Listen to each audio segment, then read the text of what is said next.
Good morning everyone, welcome to your readings for the 6th of September. I'm Ham. I'm going to be doing your daily readings from the original Waite tarot deck, conceived of by Waite and designed by Pamela Coleman-Smith. So without further ado, I'm going to get out 3 cards. We've got an Energy of the Day card, a problem if there is one, and a solution. Hopefully there isn't a problem. I always like it when there's no problems. But one can only hope, can't they? Oh, I don't think we want that many for a solution. Come to the game then. Like all the cards, all the cards. Sorry, that way quick. Let's get 1 card for the solution, angels. Thank you very much. Right, let's have a look at what we've got. So for today, for the energy of the day, we've got the we've got the 6 of Swords, and this one comes up quite a lot for you guys. Angels, what are we saying with regard to this card for them? And I know it's not about them going away from anything today, because I saw that when you dropped it into me. So what are we actually bringing in for this? It's a really interesting reading that they want to tell you today about this card.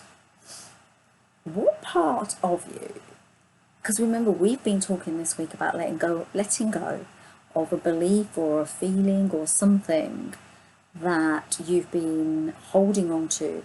And the angels are telling me it's quite a conflicted thing, and it's to do with a kind of love or relationship. Now, it's not intimate necessarily. Okay, it could be a colleague, or it could be someone you know, it could be a boss, it could be a job maybe. But the angels are telling me that you are conflicted about it because you feel a kind of connection to it, almost like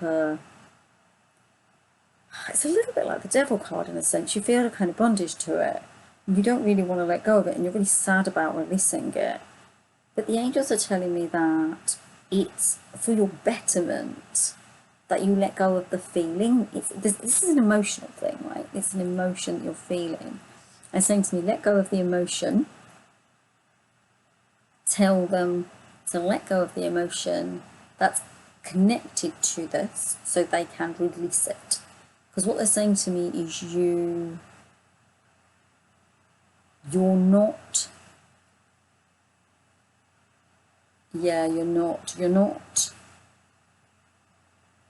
it's your emotions are too high about this, whatever it is. Your emotions are too high.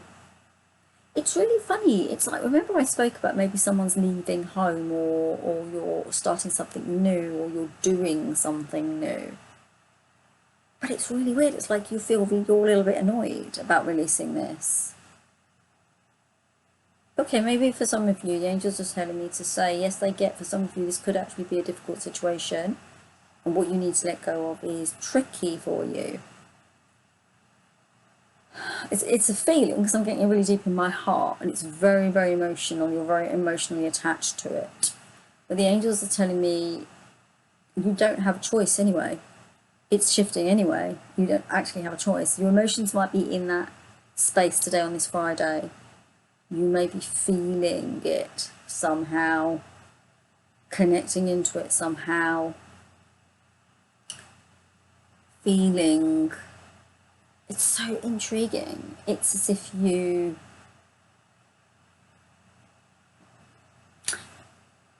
it's like letting go of your 20s and going into your 30s. Does that make sense? It's like letting go of being the girl that used to party, or guy that used to party all the time, and suddenly having to become like an adult. I like that word adult, because I don't agree with it, right, in some respects, because adulting is something we've made up, right? We've created a world that stings and singes, sort of burns us a little bit, and it's as if you're reacting to that a bit, because that's what I get here with this 6, a kind of removal of something from your life that you've been so attached to for a really, really long time, really connected to, and really deeply love.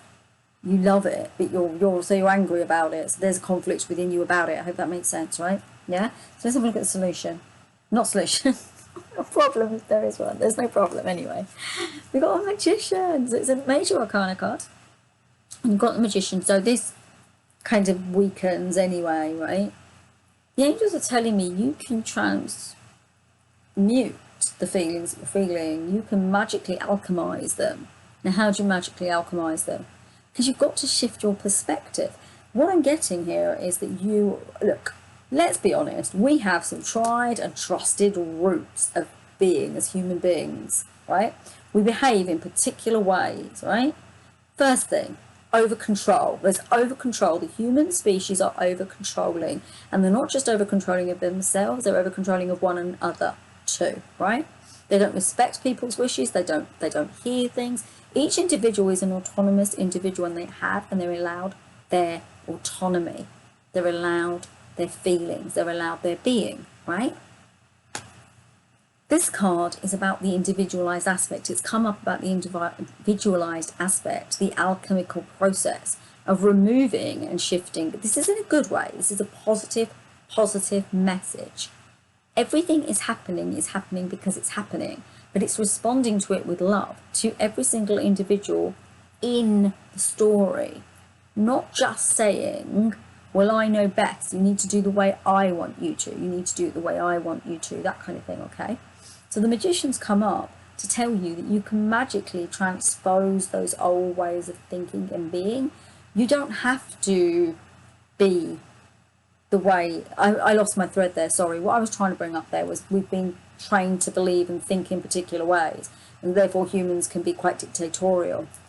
This card tells you, no, that's nonsense. You don't have to be dictatorial anymore. You don't have to respond from that framework that you've been given. It's nonsensical.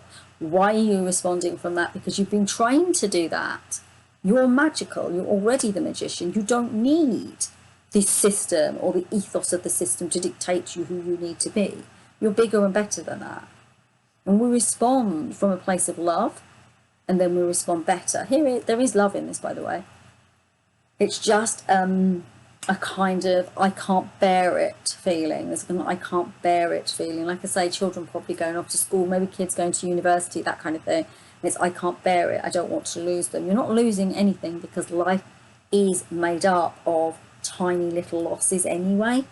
But this magician gives you the power to alchemize them so you don't feel them in the same way. And by being in the magician energy, you'll be able to shift. The angels are saying you want some examples of how you shift. Firstly, you see the positives of the experience. You see the goodness in it. You see how you can assist in from a loving perspective. You see how you can give. You see here how you can share. Yeah. You, for example, if your child's going off, you recognise they need to grow, and you love that about them. You care about them. When we feel too much in our hearts, we have to recognise it's our own internal stuff. It's our own internal stuff. Especially if you're trying to control situations because conflict to me creates the idea there's control around it. The magician says we love, so we nurture, we support, we care for, we be there for, but we never control and we never tell. We do not do that. We don't do it to ourselves even, because I know a lot of you, or a lot of you not, but a lot of the society, because you're not spiritual people, so you won't be doing this, right? A lot of society gets like this because it wants to force and funnel things. The magician doesn't have to force or funnel. The magician recognizes the beauty in all experiences, even the difficult ones. And I know, and I don't like saying it to you, because I do also go, why is this happening? So I recognize this, okay. I think a little bit of it came up in the channeled readings as well, about us recognizing that we are the alchemist, we are the magician. We are the ones that can change things for ourselves. It's exciting, really, because it asks for a shift in the way you feel. You manage your movie, you manage your life. Do not let others manage your life for you. Trust in yourself. And also, if people are trying to help, and you're trying to help others, and people are trying to help you, accept that with love and gratitude, yet also recognise that if you don't want that, you're also allowed to say it too. It's kind of a little bit like that. I don't know why I've gotten into that, but it's about this conflict with regard to movement and shifting.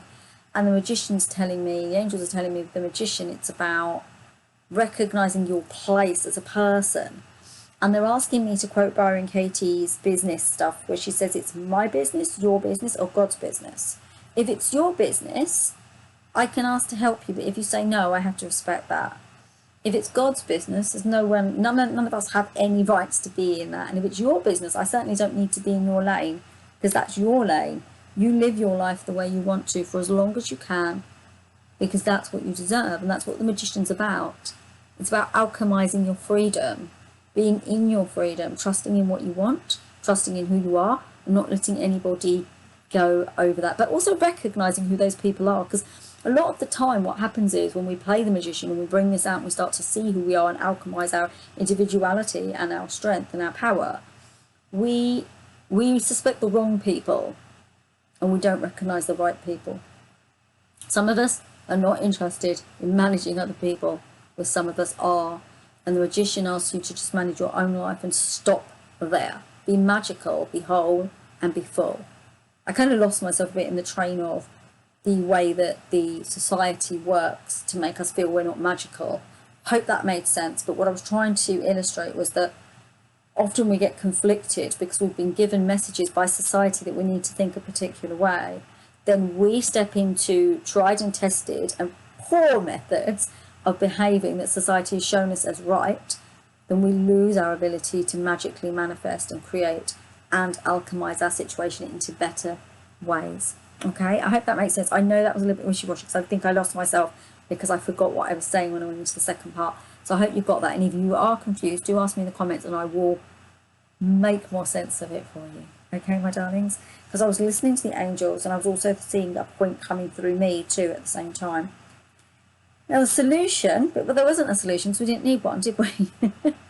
You can tell I got really locked into this card. So there is something in this Friday's energy. So do look carefully at it, okay? But you've got the King of Cups, which means relationship. And the King of Cups means being in your autonomy and your strength and being good in relationship and recognizing that those who love and care for you always want to be around you and by your side. But it's also telling you to step up, be in your higher energy, have stronger relationships with those you love, but at your behest, the way you'd like them to be. Remember though, if you're in conflict, that's you, not them, it's you, okay? Yeah, and if you feel something, that's you. Because believe me, the other person's opinion and feelings about it may be completely different to your own. This is what this king's for in relationship. It's saying, be the king, be the highest aspect in all relationship, be your highest self in all relationship with all people. And never forget that if there's things you need to say, you can say them. It doesn't matter how people feel. Sometimes we have to look after ourselves as well. But it's about being honest, it's about being good, and it's about being whole as well. So there you go. I felt that was a little bit much, that reading today. I don't know, I kind of lost myself on this one a little bit, but I hope it made sense to you. And like I say, if it didn't, drop some comments in and I will clarify what I was kind of getting at. I had, like I said, my voice and the angels kind of talking at once. So I kind of gave you kind of a little bit of an extended reading. I meant not extenuated, extended reading. There you go, my lovelies, that's your reading for Friday. Have a beautiful weekend, everyone. Do check out the channeled message with the angels, which will come in tomorrow on Saturday. Do give me a thumbs up if you've got this far. I'd be super grateful. There will be some videos to check out above. Do subscribe if you're called, and have a beautiful weekend. Namaste, everyone. If you do feel called, you fancy a reading, fancy a healing, or want any kind of connection with me, do check me out at www.selfcaresystem.com. Sending you so much love, and I will see you tomorrow. Lots of love. Bye everyone, take care. Bye, lots of love.